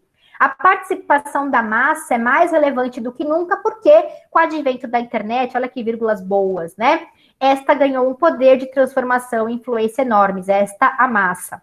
Já não é aceitável esperar que essa mudança seja realizada por terceiros. Ela nasce da conscientização coletiva da igualdade. Ou seja, se a tese é que é preciso incentivar a mobilização coletiva, né, a participação popular, a mobilização popular, olha como esse argumento tem tudo a ver. Né? Fala do racismo estrutural e fala que a mobilização popular é uma forma de combater o racismo estrutural, como está lá na tese. E aí vem o argumento 2, né? Ele detalha um pouquinho melhor essa necessidade de organização das mobilizações populares, destacando aí que nós temos que ter cuidado, já que as redes sociais, às vezes, acabam organizando um monte de coisa, um monte de ações que não são efetivas de fato, né? E aí ele traz ações efetivas para fundamentar este argumento e mostrar como essas ações podem ser feitas. De maneira semelhante, essa influência precisa ser organizada, sistematizada, pois é crescente, com concordância aí, né? Pois são crescentes as formas de manifestação com pouco ou nenhum impacto. Ele fala do Facebook. Prova disso são os militantes de Facebook, adorei, né? Na linguagem popular, cuja única ação é compartilhar um post que supostamente estaria combatendo a discriminação. A população precisa apoiar instituições, olha aí o exemplo positivo, projetos e afins que de fato causam impacto social, exemplo de cursinhos populares e sociais, né? E aí vem a conclusão com proposta de intervenção, né? Ele retoma ali, sintetiza e retoma a tese, traz uma medida 1 que parte do Estado e traz uma medida 2 que parte da sociedade civil. Impecável, né? Diante desse cenário, impera o apelo da sociedade por justiça e melhores condições à população historicamente marginalizadas. Populações historicamente marginalizadas, essa crase aí não deveria existir, né? Esse anseio pode ser alcançado por meio de reformulação das abordagens dos estados sobre a discriminação racial, criando órgãos que, atuando no meio legislativo, façam leis e políticas públicas que criem equidade étnico-racial. Legal, uma ação do Estado atuando por meio do poder legislativo, né? Poderia detalhar melhor que medidas, que leis, que políticas seriam essas, mas eu sei que o espaço estava acabando e ficou bom. Agora aqui ficou ainda melhor, né? Para o mesmo fim, empresas privadas de publicidade deveriam dar visibilidade a ONGs e institutos que trabalhem eficientemente o racismo, né? Eu só tiraria esse ponto de exclamação aí da última frase, poderia ser um ponto final que é mais, né, comedido, tá? Mas é uma proposta de intervenção muito boa, porque introduz aí a sociedade civil atuando junto do Estado. Muito bom mesmo, tá? Parabéns aí pelo texto. E por fim, gente, o último eu vou pontuar rapidamente para não estourar mais ainda o nosso tempo. Mais um texto que começa aí com o caso do George Floyd, tá? Porque esses textos são tão bons que a gente poderia comentar por vários dias, né? Mais um texto que começa com George Floyd, tem introdução com tema e tese super claros, né? Tem 2 argumentos bem organizados e tem uma conclusão com proposta de intervenção. Vejam que todos os textos acima da média, a gente tem a estrutura bem organizada, não é por acaso, né? Este é um requisito para ter um texto bem avaliado. Vamos ver aqui a introdução. Começa com o fato da atualidade, que é o caso do George Floyd, diante do caso de George Floyd, onde, não é bem onde, né? Em que, quando um civil negro foi morto por um policial branco, a frase "eu não posso respirar", né? Impressionante, ganhou destaque não somente entre as comunidades negras, mas também no mundo. Aí vem um desdobramento do fato, as polêmicas, os protestos, o que serve para mostrar a própria relevância do tema. Protestos contra o racismo alcançaram o cenário internacional, demonstrando não somente a insatisfação da população americana como também a revolta mundial em relação ao preconceito racial, que não deveria existir e que deve ser combatido. Aí vem a tese bastante direta, bastante assertiva. Para melhorar ainda mais, eu colocaria um ponto final, traria a tese como um período separado e complementaria um pouquinho essa tese para ir além. Não chega a ser óbvia, porque ela defende aí o combate, mas que ela seja mais completa, mais original, mais consistente. Combater como, né? Por que ele ainda existe? Por que ele não deveria existir? Dá para complementar um pouquinho. Mas tá ótimo, tá super claro o texto, né? E aqui os argumentos. No argumento 1, muito bom esse argumento 1, né? O aluno traz uma alusão histórica aí ao colonialismo, fala sobre o fato de as culturas, etnias terem sido desvalorizadas com base na diferença racial durante o colonialismo, e isso sustenta uma espécie de aculturação, e isso é que está na origem, na raiz, né, da presença do racismo. Por isso que seria interessante lá na introdução, também na tese, trazer, né, mais elementos aí para falar dessa questão do racismo, né? Talvez se ele trouxesse ali já na tese a questão da persistência do racismo, a dificuldade de combater o racismo, essas raízes tão, né, persistentes do racismo, tivesse ainda mais a ver com o argumento 1 aqui, né? Durante o colonialismo, culturas e etnias foram desvalorizadas por suas diferenças raciais e forçadas a, essa crase não existe, mas tudo bem, forçadas a uma aculturação em relação à supremacia, aqui sim faltou uma crase, né? Em relação, crase, à supremacia da cultura europeia. Mesmo com o passar dos anos, o preconceito continua enraizado, levando grupos sociais à marginalização e, consequentemente, diminuindo a possibilidade de uma homogeneidade social. E aí vem o argumento 2, né? Ele é muito bom esse argumento, porque ele é um argumento com base em raciocínio lógico, é um argumento com base no raciocínio de causa e consequência, em que o aluno relaciona as heranças do colonialismo à persistência do preconceito racial, né? Ou seja, por causa do colonialismo, o preconceito racial persiste e isso cria a necessidade de um posicionamento da comunidade internacional, tá? E aqui na conclusão, gente, também uma conclusão super bem organizada.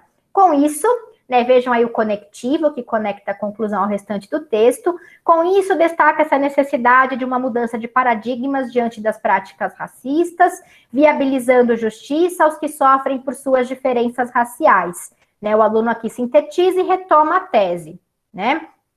Estabelecendo que só cabe aos órgãos públicos de cada país maiores projetos de inclusão social, ou seja, cabe ao poder público, ao Estado, criar estes projetos de inclusão social. Poderia ter explicado melhor, né? Poderia tirar esse gerúndio aí, estabelecendo, né? Em primeiro lugar, e explicar melhor como implementar esses projetos. Mas é um detalhe, tá aqui a proposta, né?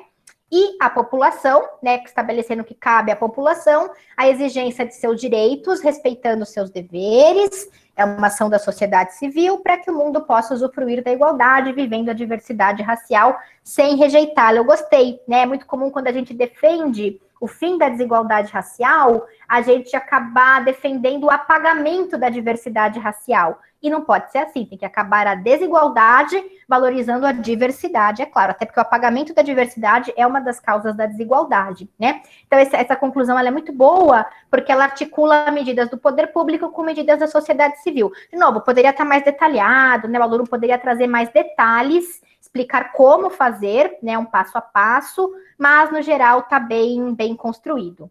Gente, eu acabei passando um pouquinho do tempo, é que são muitos textos, né, e textos muito bons, a gente não consegue não falar sobre eles, mas agora acho que temos uns minutinhos, né, professor? Poucos, mais alguns para conversar?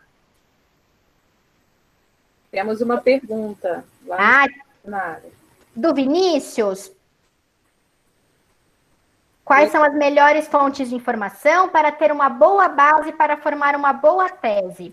Vinícius, eu sempre falo para os meus alunos que uma boa construção de repertório, e aí eu vou dar algumas dicas de como fazer isso, né? Ajuda tanto na tese quanto na argumentação. Ajuda no texto como um todo, tá? Agora, o que é fundamental é que você construa este argumento este repertório ao longo da sua formação. Como é que você pode construir este repertório? Eu sugiro sempre 3 estratégias principais aí, né? A primeira é o próprio repertório escolar. Então, o próprio repertório escolar das matérias de história, de geografia, de sociologia, de filosofia, de literatura, este repertório vai ajudá-lo, tá? Eu recomendo para os meus alunos, Vinícius, ter um caderninho de ideias. Um caderninho pequeno, né, portátil, que você carrega sempre com você, inclusive nas outras aulas. Geografia, história, sociologia, filosofia, literatura. E você anota nesse caderninho, meus alunos, alguns acabaram não tendo disciplina para adotar, mas os que adotaram gostaram. Anotar neste caderninho, então, ideias de repertórios, conceitos-chave. Eu estou lá na aula de geografia, aprendi aqui o conceito de globalização. Eu posso usar uma redação. Anota no seu caderninho de ideias. Eu estou aqui na aula de história, vi o conceito de liberalismo, eu posso usar, vi o conceito de iluminismo, eu posso usar, né? Assim como o aluno que trouxe ali o conceito de aldeia global, ele pode usar. Você pode anotar, então, no seu caderninho de ideias, estes repertórios escolares, tá? Fora isso, tem outros 2 eixos que eu sempre sugiro como eixos fundamentais, né? Esse escolar vai te ajudar muito a construir argumentos de autoridade, sobretudo, né? Baseado em conceitos, em saberes acadêmicos. Fora isso, eu recomendo sempre que os alunos, sobretudo os de 2º e 3º ano, leiam jornal. Né, eu sei que a gente não tem o hábito, eu sei que pode ser um pouco chato. Hoje, felizmente, pode ler online, não precisa comprar em papel. Na minha época tinha que ser em papel, gente, né? Até hoje eu gosto de ler em papel, mas assim, pode ler online, tá? Lê os textos, lê as reportagens e lê também os textos de opinião. Porque os textos de opinião de jornal, eles são muito bem redigidos, são muito bem argumentados. Você pode até não concordar com a perspectiva, concordar o de menos, mas são textos bem construídos. Então, dá uma olhadinha em jornal, de preferência, linhas editoriais variadas, né? Lê uma revista, lê um jornal diário, lê um jornal de, sei lá, de outro estado, tá? E, por fim, então, jornal, isso vai te ajudar com fatos da atualidade e com esse domínio da argumentação a partir dos textos opinativos de jornal. Né? E, por fim, o repertório cultural. Filmes que você assiste, pode ser repertório. Séries que você assiste, isso pode ser repertório, tá? Sobretudo aqueles que têm a ver com temas sociais. Lendo esses textos de vocês, gente, eu pensei tanto naquela série Olhos que Condenam, que é produção Netflix. Vocês viram essa série? Tudo a ver, né, professor? Mas eu vi essa série recentemente, eu fiquei super impactada, porque ela é impressionante, essa história, e tem tudo a ver com o tema de vocês. Eu já tinha lido o livro, né? Contava a história deles. E aí, quando eu vi essa série, assisti ela no ano passado, assisti de novo agora recentemente, muito boa mesmo. É muito boa, gente, tem tudo a ver com essa argumentação, né? Porque mostra ali como o racismo está interiorizado no próprio sistema judiciário dos Estados Unidos. Um baita argumento, até porque é uma série baseada em fatos reais, né? Como essa, existem muitas outras. Hoje a gente tem Netflix, hoje em dia, ajuda muito, né? Na minha época tinha que alugar os filmes na locadora, né? Tal. Hoje em dia, vê na Netflix, né? Tem ali filmes que tratam de temas diversos, produções de vários países, né? Isso é repertório. Filme, série é repertório. Então, repertório cultural, agora, né, em julho, férias, é um bom momento para dar um gás nisso, né? Jornal e o repertório escolar. Eu sempre recomendo um caderninho de ideias, Vinícius. Vai anotando essas coisinhas que você lê. Olha lá, em papel o jornal. Estão vendo, gente? Eu ainda compro em papel. Nara, eu também compro.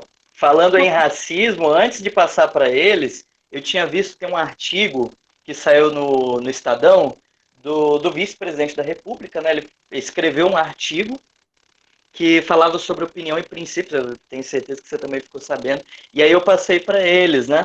Também comentando alguns fatos sobre o tema. Não só isso, mas também a ferocidade, como a polícia age em alguns casos. Ele comenta aqui, não trazendo assim, ideias muito interessantes para eles usarem, mas o que não fazer, né, professor? Exatamente, é um contraponto. O Enem não ia aprovar esse texto, o Enem ia zerar esse texto, provavelmente.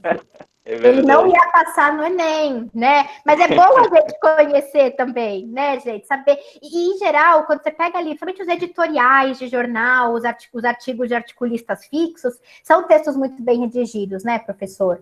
São textos ali bem organizados, né? Então, os jornalistas, em geral, escrevem muito bem. Então, vale a pena dar uma olhadinha também para a gente se familiarizar, não só com o conteúdo, mas com a estrutura textual. Ajuda. Eu sempre digo, quanto mais você lê, melhor você vai escrever, né? É que nem tocar um instrumento musical. Você consegue tocar um instrumento musical? Vou tocar aqui violão, sem nunca ter ouvido aquela música? Sem nunca ter ouvido aquele gênero musical? Não dá, né, gente? Para tocar um instrumento, tem que ter contato com a música. É a mesma coisa com a escrita. Então, é o momento de vocês darem um gás nisso, tá bom? Eu vi que alguém perguntou do material, né, Vinícius? Eu posso disponibilizar, sim, claro, sem problemas. Eu passo, sim, no PDF para vocês. Mais alguma questão, alguma pergunta? Gente, parabéns pelas produções textuais, discutindo temas fundamentais, né? Textos muito bons, textos com fragilidades que nos ensinam muitas coisas, né? Então, acho que vocês estão, assim, de parabéns pelas produções mesmo, pela presença na palestra. Fico muito feliz. Tudo bem, professor? Tudo bem. Alguém tem mais alguma dúvida, pessoal? Acho que a palestra assim, foi bastante ampla, bem esclarecedora. Que bom. Quem ainda tiver alguma dificuldade, alguma dúvida, algo a pontuar, pode ficar à vontade também, ou pode me procurar depois no particular, que eu encaminho, né, essa dificuldade ao Fábio e, por conseguinte, à Nara. Eu quero mais uma vez agradecer aqui, professor Pietro também, muito obrigada. Antes dos agradecimentos, temos mais uma pergunta. Temos, antes de concluir. Só um minutinho. Pode perguntar, Vinícius. Bom, enquanto ele vai fazendo a pergunta, eu gostaria de agradecer, né? A Nara, eu não a conhecia, mas foi espetacular a palestra. Tenho certeza que nossos alunos gostaram muito, inclusive alguns já me perguntaram aqui, professor, essa palestra está gravada, vai ficar onde? Né? Porque realmente foram conselhos, dicas muito boas. Muito boas. Muito obrigado, viu, Nara, Fábio, a Ana, por fazer essa ponte. Tenho certeza que todos apreciaram muito bem as dicas. Que bom, professor, eu fico muito feliz, agradeço muito o convite, foi um prazer, assim, né? Eu sempre aprendo com os alunos, aprendo com as experiências das escolas, então é muito legal, agradeço muito mesmo. Vinícius, pode abrir o microfone e pode fazer a sua pergunta, ele disse que é um pouco longa. Não tem problema. Minha pergunta é a seguinte: primeiramente, boa tarde, professora Nara, muito obrigado pela palestra, foi muito boa, vai me ajudar muito montar uma redação nota 1000. Minha pergunta é o seguinte, eu não sei se foi no ano passado ou retrasado que o Enem colocou um tema relacionado à democratização do cinema, alguma coisa assim, que até virou meme, que até virou meme, porque foi assim, foi um assunto pelo visto inesperado, ninguém estava esperando esse assunto pelo fato de estar política envolvida, corrupção e tal. Então, era esperar a coisa e veio um assunto totalmente diferente do que esperado. O que fazer nessa situação? Ótima pergunta, Vinícius. Esse tema foi realmente um tema que despertou todo um alvoroço, né? Para quem discute política cultural, para quem acompanha política cultural e para quem lia matérias de jornal, estava lá essa discussão sobre a democratização do acesso aos cinemas, né? Eu tive alunos de jornalismo que produziram reportagens sobre o tema, se eles tivessem feito nem eles tinham saído bem, né? Então, assim, o que acontece às vezes, Vinícius, é que sempre vai ter alguma, assim, pelo menos empiricamente até hoje, que é o que a gente tem de amostragem, né? Sempre tem alguma relação com uma discussão do momento. É que às vezes é uma discussão mais universal, mais abrangente, como a proposta da violência contra a mulher, da publicidade infantil, e outras como essa, né? É ali uma discussão mais restrita a um determinado círculo social, cultural ali específico, tá? Mas, como eu falei, quem estava acompanhando as discussões nos jornais tinha alguma informação sobre o tema. Então, claro, Vinícius, que a gente não consegue esgotar todos os temas possíveis e se preparar para eles. Eu sempre digo que um aluno bem preparado, que lê jornal, que vê produções culturais, né, que frequenta as aulas de redação, está preparado para qualquer tema, né? Porque você não precisa necessariamente ser expert no tema para fazer uma boa argumentação, né? Só ali com a própria coletânea, os textos de apoio, e se você tem ali uma formação de um repertório geral sobre inclusão social, cidadania, não é? Acesso aos aparelhos culturais, você se sai bem nessa proposta, como em outras propostas que tratam temas parecidos, tá? Então, a primeira coisa é essa. E a segunda coisa, assim, de novo, volta na questão da leitura dos jornais, né? Então, estar preparado para qualquer tema é fundamental, mas também acompanhar aí discussões mais específicas em mídias jornalísticas também te ajuda a captar esses temas que são mais, vamos dizer assim, mais sutis, né? Talvez esse ano não caia nada sobre o coronavírus, que é o tema do momento, né? Talvez caia um tema colateral ou talvez caia um tema que a gente não espera. Mas se você estiver bem preparado, estiver acompanhando aí os debates na mídia jornalística, você vai conseguir, em alguma maneira, né, tá preparado aí para esses temas. É verdade, o professor colocou ali, né? Agora é a Secretaria da Cultura, né? Não mais Ministério da Cultura. Tudo bem, gente? A mudança aí institucional. Tudo bem, Vinícius? Mas tenho certeza que você vai se sair super bem. Ok. Ok, mais alguém gostaria de pontuar? Muito obrigada, Nara, pela resposta. Tenho certeza que ele ficou muito feliz, muito satisfeito. A Isabelle está pontuando que amou a palestra. Muito obrigada, Isabelle, pela sua presença, a presença de todos os alunos aqui. Professor Pietro, Fábio, muito obrigada por viabilizar a palestra. Professora Nara, muito obrigada pela disponibilidade de fazer uma palestra específica para a nossa escola, né? Com dados e informações, assim, bem do dia a dia deles, né? Com textos que eles fizeram. Então, muito obrigada mais uma vez. Também não sei se ainda está na chamada, mas já esteve o nosso diretor, Leonardo. Se estiver também, muito obrigada. Eu sei também que a gestão também de vocês, o Fábio me disse que ela também estaria. Eu acho que é Lara, isso? Se o Fábio estiver aí também. Sobre a Rafaela. Rafaela Porto, né? Muito obrigada também. Nós ficamos assim muito satisfeitos com a parceria que temos com a instituição de vocês e queremos só agradecer e nos colocar à disposição. Sempre, ok, muito obrigada, Rafaela. Sempre que a gente tiver oportunidade, a gente vai aproveitar de todos os momentos e de todos os palestrantes. Eles sempre têm algo muito importante a acrescentar. Nós temos mesmo a agradecer. Muito obrigada. Muito obrigada a todos, foi um prazer. Parabéns aos alunos, à escola. Um ótimo dia, uma ótima semana aí para todos. Obrigada, igualmente. Estamos finalizando agora a gravação. Os alunos podem ficar